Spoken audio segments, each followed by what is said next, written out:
Tuan-tuan tahu kenapa? Bila nak masuk, kena rokok. Bila rokok, kena hormat patung yang dikatakan Nabi Isa alaihissalam. Jadi sahabat jemaah jangan rokok, masuklah kok mana pun. Ada masuk kok bungkok. Punya korang ajar. Saya kata pakcik, saya kira jual ikan bungkok ya. Kata masuklah macam tu kan. Sebab bila masuk tu, masuk dia hormat lah. Memang dibuat oleh kerajaan Rom dulu tuan-tuan. Oh, mereka buat. Jadi masuk, bila masuk tu kita jadi gelabah tuan-tuan. Sebab dengan locengnya, dengan bunyi bisinya, dengan doanya, dengan menyanyinya, jadi masuk jadi tension. Ada pakcik-pakcik, makcik-makcik kata, ustaz lemah ustaz, jom keluar ustaz. Jadi dia tak sempat lah tengok tempat Nabi Isa alaihissalam lahir. Jadi alhamdulillah lah tuan-tuan, bila dah masuk, kami pergi pula satu masjid, nama Masjid Nabi Ibrahim. Masjid Nabi Ibrahim ni 20% saja dikuasai oleh orang Islam. Ketika satu pagi subuh tuan-tuan, orang Islam tinggal semayang, tentera Yahudi masuk, tembak habis, semua mati, termasuk dengan imam. Bila mati tuan-tuan, Yahudi nak buat macam mana? Sebab masjid Nabi Ibrahim, ada makam Nabi Ibrahim, ada makam Nabi Yakub, ada makam Nabi Yusuf, ada makam Nabi Ishaq alaihissalam, dan makam Siti Sarah. Jadi kawasan tu nak dikuasai oleh orang Yahudi. Mereka masuk tuan-tuan, mereka tembak, akhirnya mereka buat sekatan. Buat sekatan makam Nabi Ibrahim, kubur dia, kubur dan makam, ada kawasan Israel. Nabi Yakub kawasan Israel juga. Nabi Yusuf kawasan Israel. Cuma kawasan Islam hanyalah Nabi Ishaq alaihissalam dan Siti Sarah. Jadi nak tengok makam Nabi Ibrahim, tak boleh tengok. Mereka Yahudi ni buat lubang. Buat lubang dalam tanah. Kita tengoklah. Mereka letakkan lilin. Jadi tengok dari lubang lah. Tengok dia tu lah. Tak boleh masuk. Rupa-rupanya tuan-tuan, kawasan itu sekarang ni mereka nak ambil semua masjid Nabi Ibrahim alaihissalam. Sedih tuan-tuan.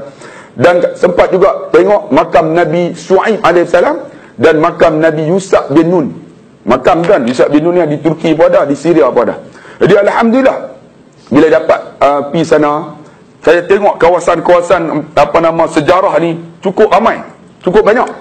Dan dikatakan, saya tanya seorang Yahudi tu dalam bahasa Inggeris, dia kata, kami menerima lawatan daripada seluruh dunia, termasuk orang Islam, orang Kristian, Yahudi. Tiap-tiap tahun tuan-tuan 1.3 juta. Menunjukkan pendapatan yang tu pun cukup banyak lah untuk orang Yahudi.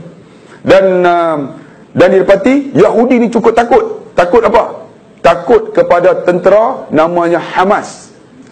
Hamas menguasai Gaza. Fatah menguasai tebing barat. Tebing barat memang tak dikawal sangat. Sebab semuanya sami'na wa ata'na ikut. Tapi kawasan Gaza tuan-tuan sangat ditakuti. Sebab apa? Dikuasai oleh Hamas. Ada satu tentera namanya Brigade Izzuddin Al-Qassam, pengasas dia. Baru ni perang tuan-tuan dalam masa sebulan. Mereka jangka dalam masa sebulan Gaza akan ditawan. Rupa-rupanya tentera Izzuddin Al-Qassam ini mereka membina roket. Roket yang pertama disebut Al-Qassam, yang kedua disebut Al-Yasin, yang ketiga disebut As-Sijin, yang terbaru ni Ar-Rantisi. Rantisi ni tuan-tuan boleh tembak hampir 170 km sampai kepada Ipoh, dan ledakan dia hampir 200 km. Rupa-rupanya tuan-tuan Al-Qassam sekarang ni boleh, kalau nak lawan lagi, boleh menang kalau ada Al-Rantisi tu, roket tu. Tuan-tuan kena ingat, kalaulah tentera Al-Qassam menang di Gaza, menunjukkan bahawa kiamat ni hampir dah tuan-tuan. Kiamat ni hampir dah. Sebab Yahudi cukup takut tuan-tuan ni. Sebab itulah mereka berdamai. Al-Qassam, Hamas minta untuk ke laut 10 batu nautika sekarang diluruskan. Minta buka 3 sepadan. 3 sepadan boleh. Dan tentera Israel jangan kacau puak-puak pemimpin Hamas. Semua tak dikacau. Semua tuntutan diterima. Tuan-tuan kena ingat, kalau macam ni Yahudi takut, menunjukkan kiamat ni dekat sangat dah. Hampir sangat dah. Dan saya 2 tahun lepas, sebelum berlakunya peperangan di Syam, di Syria, saya sempat pergi. Tuan-tuan kena ingat, di Syam ada satu masjid, nama Masjid Umawi. Masjid Umawi ni dia ada 2 menara. Satu menara Kristian punya, satu menara Islam punya. Dulu Rom, kemudian Islam tawan. Di dalam menara itu ada satu mihrab. dalam mihrab itulah Nabi Isa alaihissalam akan turun bersembahyang dengan Imam Mahdi, tuan-tuan. Sekarang masjid itu telah dibom oleh Bashar al-Assad, hancur, tuan-tuan. Hancur. Dan paling sedih, tuan-tuan, di Syria banyak ulama-ulama Sunni sekarang disembelih hidup-hidup. Menunjukkan apa, tuan-tuan? Menunjukkan kiamat ni dekat dah. Dekat sangat dah. Dan tuan-tuan kena ingat, tidak akan berlakunya kiamat sehinggalah lahir Imam Mahdi. Imam Mahdi, tuan-tuan, akan turun di mana mereka akan dibai'ah dia oleh tentera yang memakai bendera berwarna hitam.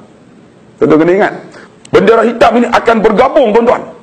Bergabung, kemudian mereka akan bai'ah dia di depan Multazam di Mekah.